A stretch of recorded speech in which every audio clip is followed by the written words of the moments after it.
Amazing audience, we are live again.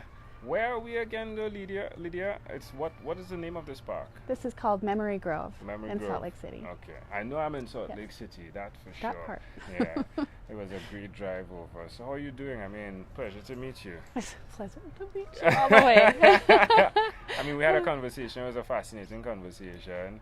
I was truly engrossed in it, right? When I listened back to these conversations, I'm like, come on, get over it, right? You know? So, interestingly enough, one of the big things is that you shared that you had quadruplets, right? Yes. Your husband, and you spoke about that dark tunnel feeling you got, right? When the doctors were explaining that you may need to abort. Alright, Yes. but you continued. In fact, your husband actually said, no, we're going ahead, right? That's right. Which was the most fascinating thing, I believe, as part of that conversation for me. So tell me, what's an update? What's going on with the children? What's going on in your world? Update us. Okay. So, my husband and I are still happily Oh, married. that's good. Very happy. That's good. It's been 22 years now. So Wow. that's one of my favorite things. Congratulations. Counting those moments. Mm. And whenever somebody says, how long have you been married? It's always not long enough. Ooh. So, my oldest, he's almost 17 now, and he's the one with Asperger's. So he's going out and doing so many things. I'm so excited for him. He actually got a part in the school musical. One of the, not the lead part, but one of the supporting roles. He's going to have a solo, well, I guess it's not a solo. He's going to sing with the lead and nobody else, just those two on stage. So we're like, That's a big thing, right? that is a big thing. And he's making so many friends. So it's so inspiring to me. My second son, he's 15 right now, and he's like, Mom, I need to drive. So we're talking about driving. 1 second, Lydia. Summer later. Keep well. Bye. That's the beauty of life. Yes. So yeah. Yeah, and he has completed writing his, I think he's on his 4th book now. It's a really exciting book. And just got done with the editing, so he's going to start sending it out to some publishers and see who picks it up. Wow. Really excited for that. And the quads, oh my goodness, they're 12 now. Right. And What is it like having 4 12-year-olds? it's intense. We just don't do anything that's not intense around our house. I can only imagine. I have 2 boys. One is 8, one is 4, and it's fascinating to think or imagine what it would be like to have 4 of the same age. I'm afraid. Courage. The word today is courage, It is right? Courage. Yeah. So, what was the most challenging point between 1 to 12? Oh, just accepting that they're there. That was the most challenging part. My sister's potty training her little girl. That wasn't as much a challenge for me. We waited until I had enough energy and focus to be like, we are going on the potty today. And then we were done. All of them potty trained in like 1 day. So it wasn't that. And that's a really big challenge for a lot of people I know. But just you did homeschool one of your my your daughter, yeah, just so, for 2 years. Yeah, And so I mean that would have probably prepped you for patience and courage, right? To some courage. level, yeah. They have to have courage to really tap into someone's needs and then to provide what they need that you're able to.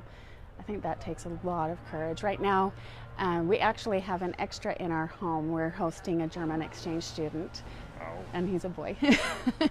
So. I almost said ouch because I mean that just now makes it 7, 8, and your husband 9. Yes. Yeah. So we have to take 2 cars everywhere. But the boys are all at camp right now. And this is probably the biggest challenge, is giving everyone the individual attention that they need and that time. So this week I've been spending a lot more time with my daughter and just staying up all night talking about stuff. And last night we got into a really deep conversation. I had no idea that she was depressed. We talked about when she was homeschooled, and she was remembering how hard it was when she was still going to school, and she said she made that decision the one day that after I had suggested, if you go to school the rest of the year and you're happy about it, then I'll homeschool you. Wow. And she remembered that it stopped, that she wasn't sick in her stomach anymore, that she felt okay about it because her needs were being met and I was listening and hearing her. And so that was really special. It's good to see that she's reflecting. How old is she now? She's 12. Yeah. Yeah. So one of the things I was listening to my podcast and I realized I say wow a lot, right? Yes. But the truth is, it's like wow moments. Like I need to probably get another word, but wow. So at 12 years she's reflecting and she's learned from the sacrifice, right? I mean, I came here and I did see the supreme sacrifice.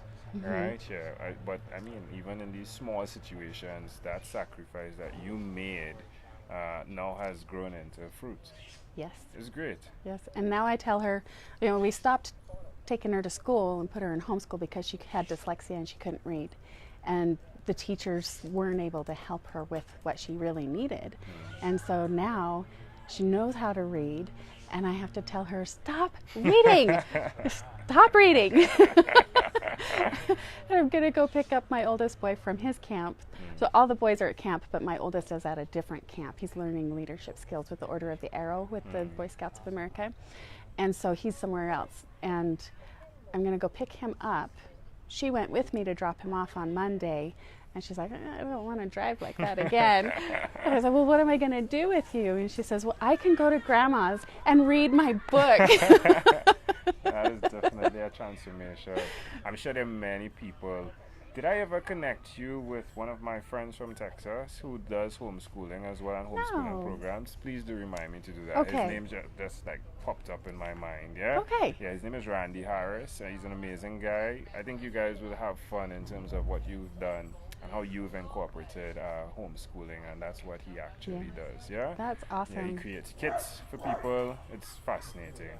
So tell me more about your own unique real shoes, which again is the conversation of the struggles that people do not see when they see your sneakers, right? Your own unique real sneakers. What is one struggle, and you can share this if you want to or not, right? What is one struggle you may have had over the last year? Well, I've had a big struggle this last year. My husband was unemployed for 9 months. It was the whole school year almost. But in that, I have learned so many lessons. So I don't really think there are struggles. I think there's learning opportunities for us to grow and stretch beyond. And we don't really have control over anything, but we can control how we react to it. And so from that, I've focused a lot more on my business and what I want to do so we can have more control over it a little bit. And a lot of people think, oh man, you have your husband home with you all the time. Aren't you tired of him? I'm like, I miss him. I had the hardest time letting him go back to work. Wow. He helped me, drive the kids to and from school, and he was there to help them with what they needed, and the lessons that we've learned about money, just amazing, and how God provides for our needs when we're willing to work His plan. Yeah. Just fascinating. And I've taken, actually, my daughter, I don't know if I told you this or not, my daughter went back to school. She was getting kind of lonely at home. Yeah. And so she's back in the regular school system. You told me that. And now we're working on a curriculum to put into the schools to help support. There we go. Randy Harris. Yes. Randy, are you looking at this? Like, definitely, connect with Lydia. Yeah, please. Yeah, that would work pretty well, yeah. So unemployment provides so much, and I can imagine all the kids in all the schools that we can possibly get this kind of material for to support and help and support the teachers in helping. It's good material too, because it's tried and tested. Yes. And on your own. It's not like you're speaking from somewhere. It's like you could get to always say, no, this is what I did on my children, and this is what happened, which is, what better concrete evidence do you need, right? Where's the best place for people to connect with you? So I have Lydia at lydiataggart.com. All right. That's my email. And my website is lydiataggart.com. But I also have Cheerful by Choice. Okay. So those two things, cheerfulbychoice.com. Would you do the work of putting those links inside I there? sure will. Please, thank you very much. All right. Do you have any regrets? No. No? No. What are you excited about? Everything. Is that the theme Life for is this so morning? great. The everything to you? Life is great? Well, and all of these experiences that we have, then they layer onto who we are. And I'm just excited that I have come to a point that I recognize it's not my identity, it's part of my identity, these experiences. And having quadruplets, I'm not just the mom. That's just something that contributes to who I am. It's not my identity. And that's one of the things I want everyone to know.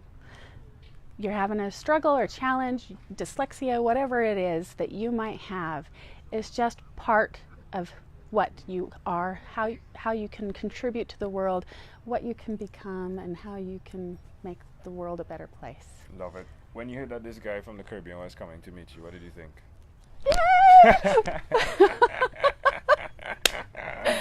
Lydia, this has been amazing as usual. So first conversation was amazing, the second conversation just as amazing.